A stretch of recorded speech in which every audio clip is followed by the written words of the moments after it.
Hello.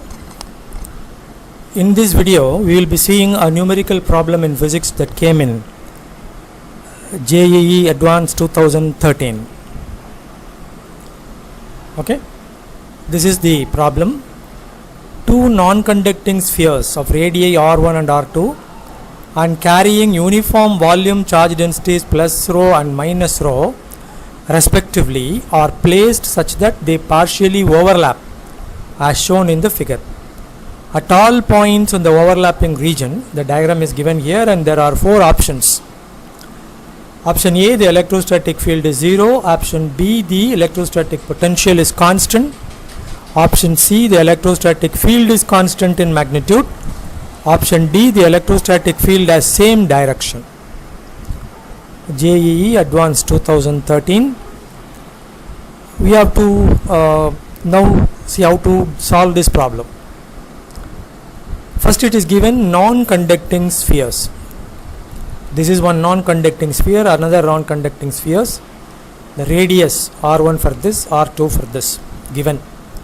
Non-conducting sphere means if you give charge, the charges will stay in that sphere. They won't move about from here and there. Right? Suppose if it is a conducting sphere, all the charges which you give will go to the surface. But non-conducting spheres, how the charges are given to the sphere, they will be as they are. There won't be any motion of the charges by themselves. Moreover, it is given that the charge densities are plus rho and minus rho. Rho is volume charge density. Okay, it's given here itself. Volume charge density means charge per unit volume. Okay, so that's about the non-conducting spheres given in the question. The diagram is given in the question, and say this is the overlapping region. In the overlapping region, he is saying something about the electrostatic field and electrostatic potential. So before going into the problem, we will see what is the formula that could be used here. See, if this is the non-conducting sphere, charges are there throughout because he gave charge density as rho and uniform, of course. At this point P, if you want to find the electric field, the direction of the electric field will be radially away along OP, the direction. The formula is like this. Formula for the electric field at P, rho by 3 epsilon naught into vector R. Vector R means OP. Note the direction of vector R will be radially away along OP. Magnitude of the electric field is magnitude of E here and magnitude of rho by 3 epsilon naught R vector. Magnitude of this. Magnitude of R vector is only OP. This is the electric field due to a non-conducting sphere at any point inside the sphere. Because the intersectional region is inside this sphere as well as inside this sphere, this intersectional region.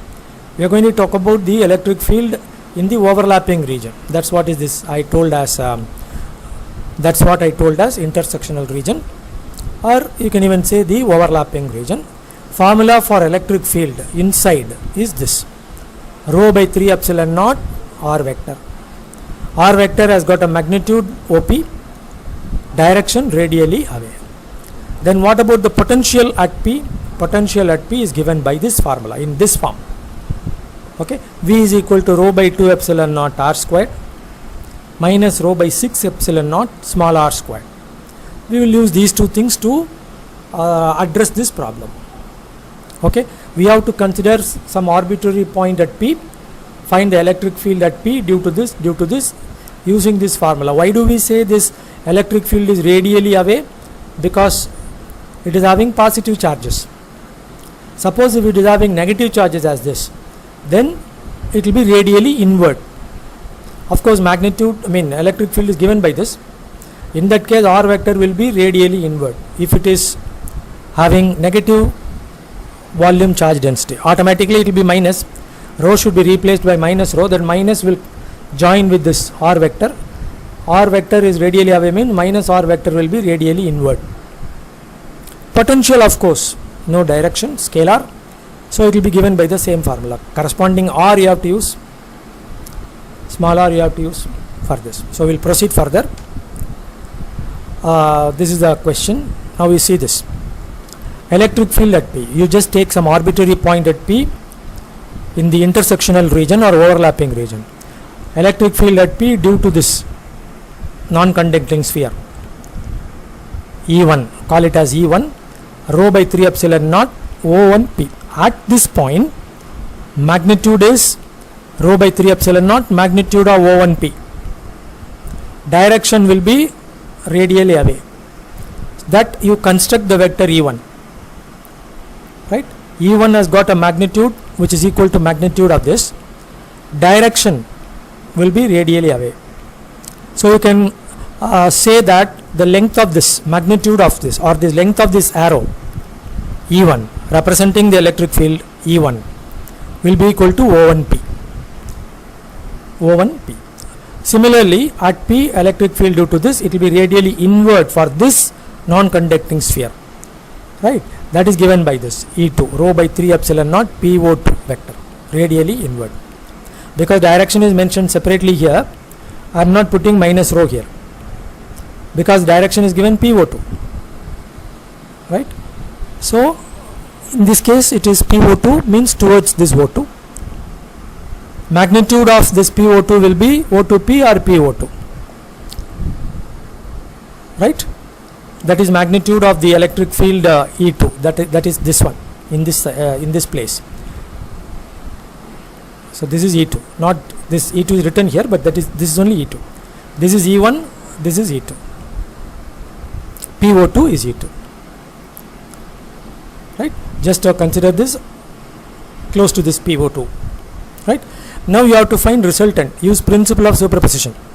Vector E equal to vector E1 plus vector V2. How will you add the two vectors? Construct the parallelogram. Get the diagonal PR.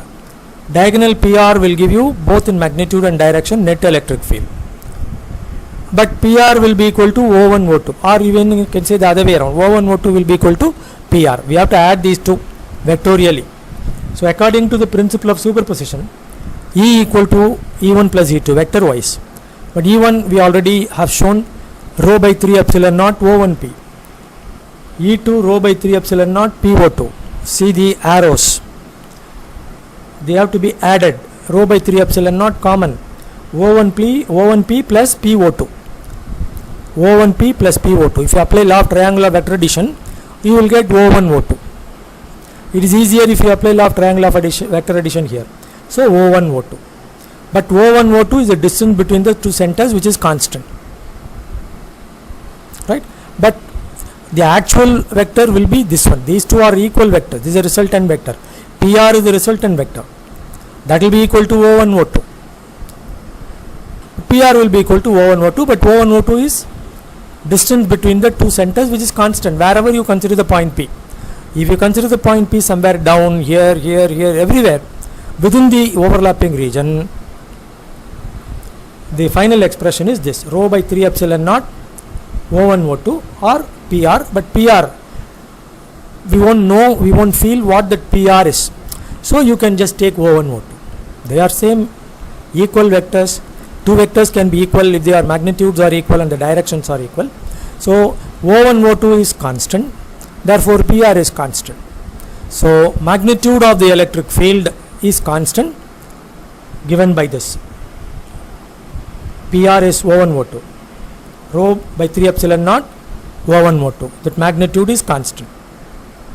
Direction is along PR, which is same as along O1 O2 direction wise. So electric field magnitude is also constant. Electric magnitude is also constant. Direction is also same. So C and D are fine. Coming to the electrostatic potential, see, constant magnitude and same direction. But potential, general formula is this. Small r also will vary. So electric potential is constant is not correct. Field is 0 is not correct. Therefore, only possible answers are C and D. Have you understood this?